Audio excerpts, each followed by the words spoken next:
Hi everyone, I'm Joceline. So today I'll be talking about a very trending topic, I would say, a very recent topic that involves much more to the technology, modern technology, and the title would be Cashless Society. And the article that I've chosen would be Think Twice Before Cashless.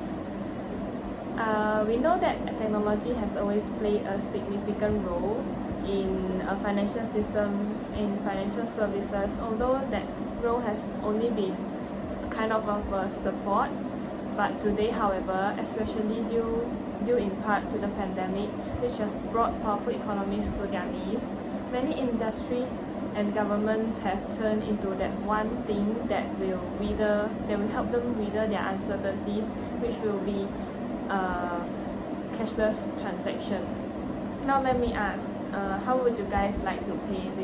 Do you prefer single click, double click, tap or wave, or are you a hold of hard cash?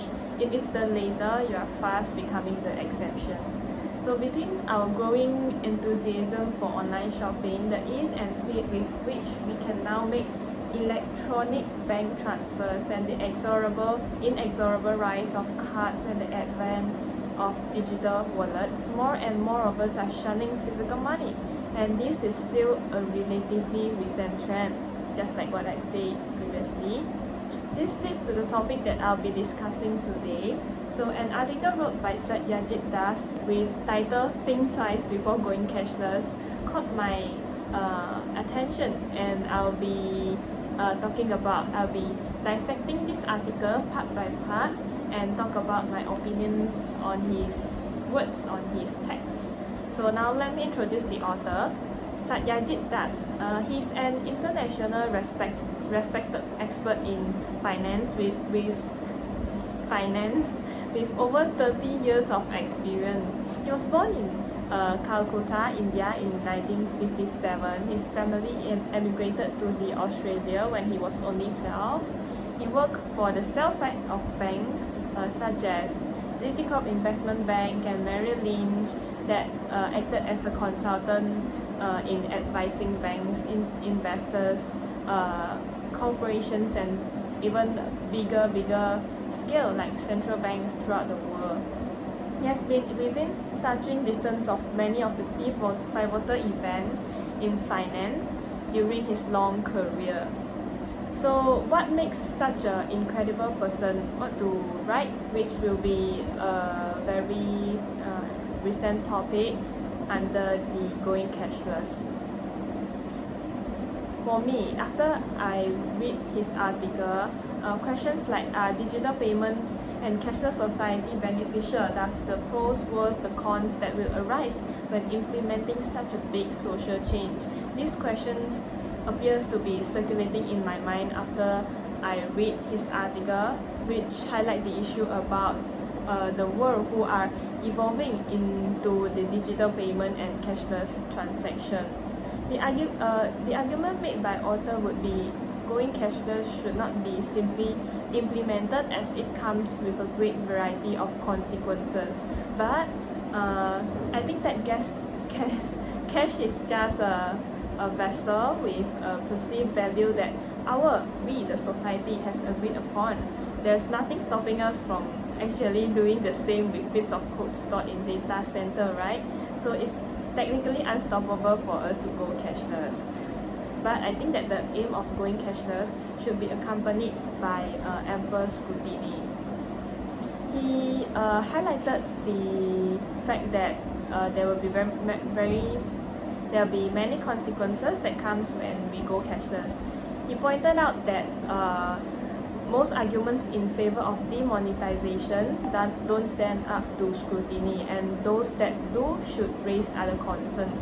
This clearly portrays that how the author view going cashless in such a negative way, in which he does not look into the benefit at all. He only focuses on the consequences, focuses on those disadvantages that would that will come when we implement cashless society.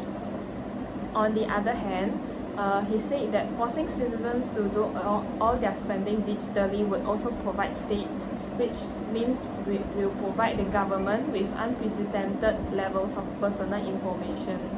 And the author uses this point over and over again to go against digital payment to show his unwillingness in changing into a cashless society, which he feels that cashless society violates his privacy. But for me, I think that digital payment is very convenient, safe, seamless for the consumers, and cashless reduce crimes because of its traceable and trackable nature. Cashless society also gives better compliance to the economic data, which will be help in developing an economically thriving society. So for my first point, digital payment is convenient, seamless, and safe. I believe that for us to live, we need to do work with lesser time consumed, which means that we need to make things more convenient and time saving, and this is my value as we live in such a busy, fast-paced society. Now it can be said that technology equals to money. With some buttons touch, money can be transacted anywhere within a second. Just like what we have implemented when we bought any public transport, it would take such a long time for passengers to pay with cash, as it needs to be counted one by one, or even if you pay with a larger note, the bus driver or cashier, the bus driver and the cashier would need time to count back the balance that would need to return to you. So that will take such a long time and very troublesome and time consuming. Hence, you won't see any public transport that offer cash payment in this current society. In addition, cashless payment means less time standing in line and more freedom in terms of payment choice, which means that you can choose the best way, the best path for you to pay, which you are the most comfortable in. And this definitely will boost the experience as a consumer, right? Let me ask, have you ever stand in a queue line in any grocery store or even just a bakery and wonder why does it take so long for the in front people to have their things checked out? Because for me, yes, I experienced this. It's just last week, I think. I was in the Lavender and I was buying bread, and the queue was so long, and for me to have my things checked out, to have my bread paid, I need to wait almost 10 minutes in the queue, and that's such a not really a good experience as a consumer for me. So I think that cashless also means that you save time, and together it means safety, because you won't be facing any risk losing your cash money, because everything is in your phone. Even if you lost your credit card or your phone, you can just go to the bank and block your card. If you lose your phone, with current technology like the Apple phone, the privacy is very, very secure, so you will not be having any problems even when you lose your phone, because the people that steal your phone won't be able to open your phone because you have locked it with passcodes or even Face ID or Touch ID. And next, moving on to the point which I said that cashless society reduces crimes and corruptions because of its traceable and trackable nature. And I would say that these points favor a lot for us to move on to a safer society, which would be my value, a safe society. The transparency of this payment method would enable footprints and records in which criminals will very unlikely to use it, I think, as it is very easy to be traced. so you won't be able to hide the money source. So this is not criminal would want, right? The money laundering activities such as drug trafficking, political corruption, tax evasion or more would be much more reduced. There are estimated 1.4 billion people in the world who make less than a merch of $1.25 a day. On the other hand, around estimated 1.26 trillion is stolen from the developing countries through corruption, tax evasion, and even bribery.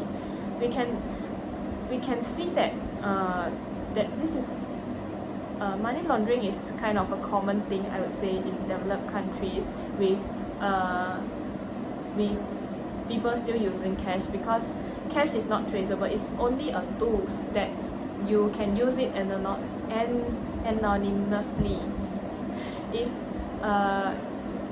If we move on to a cashless society, all the peoples were connected via end-to-end payment infrastructure that makes a cashless environment, then there would be complete transparency in the flow of money, and that would be very unlikely to have crimes to happen. Moving on to the points, better compliance of economic data. I think that these points favor the value in which we want to build a more developed and economically thrived society.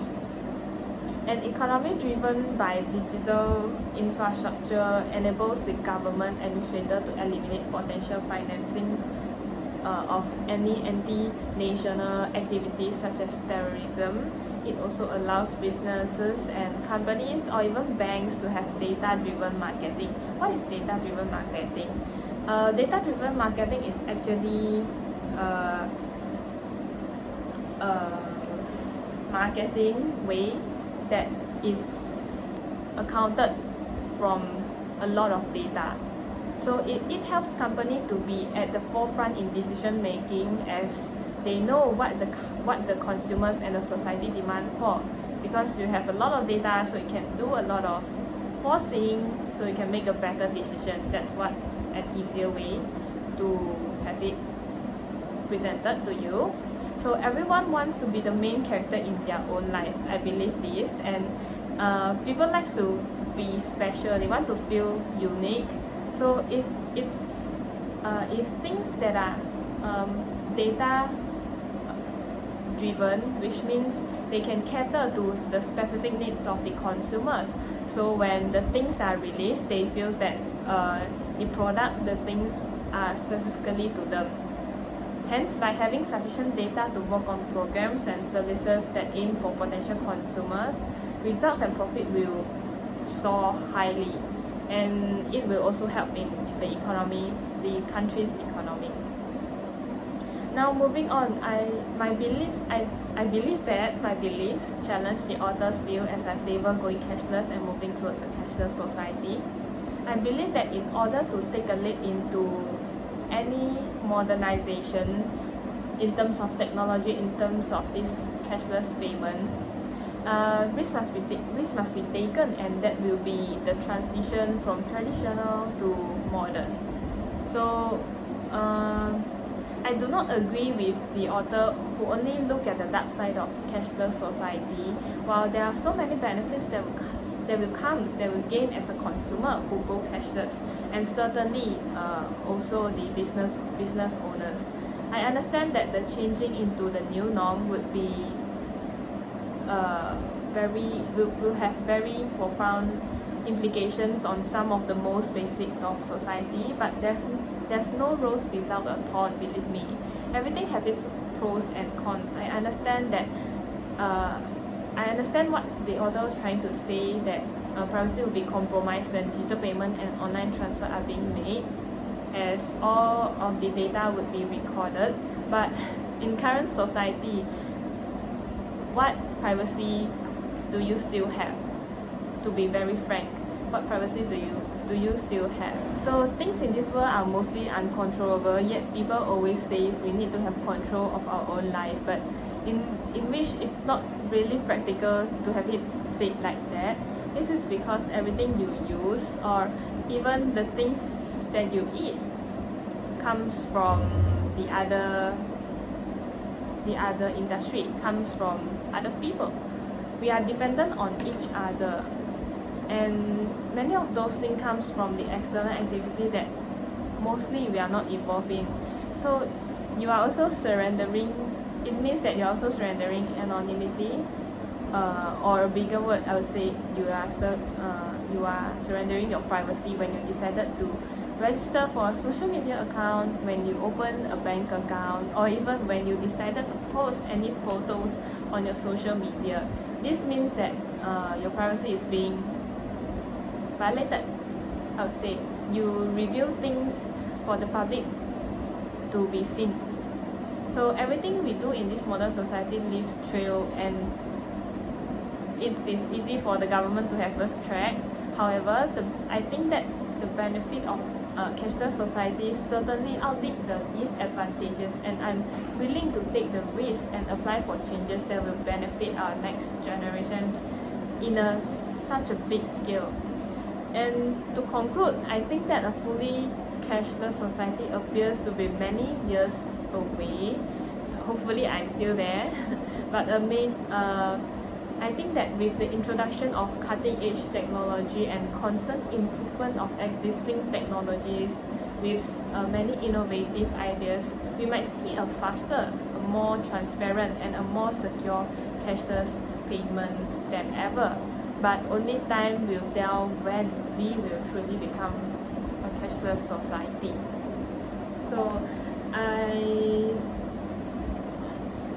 in my opinion, as a conclusion, I do not agree with what the author says, in which he only looks into the bad things about cashless society, and I favor going cashless because I think it's very convenient for all of us. It's very safe. I repeat the points just now. So it's very safe and it's convenient, it's seamless, it's not time consuming. So many benefits, and with that, I think that we should go cashless in, I think, 10 years, just like what cars are moving on to electric vehicles, which means it's only use electric. This is a leap of faith, I would say, because without changes, the next generation would not improve, right? So that's all from me, and thank you for listening to me, and thank you for watching this video.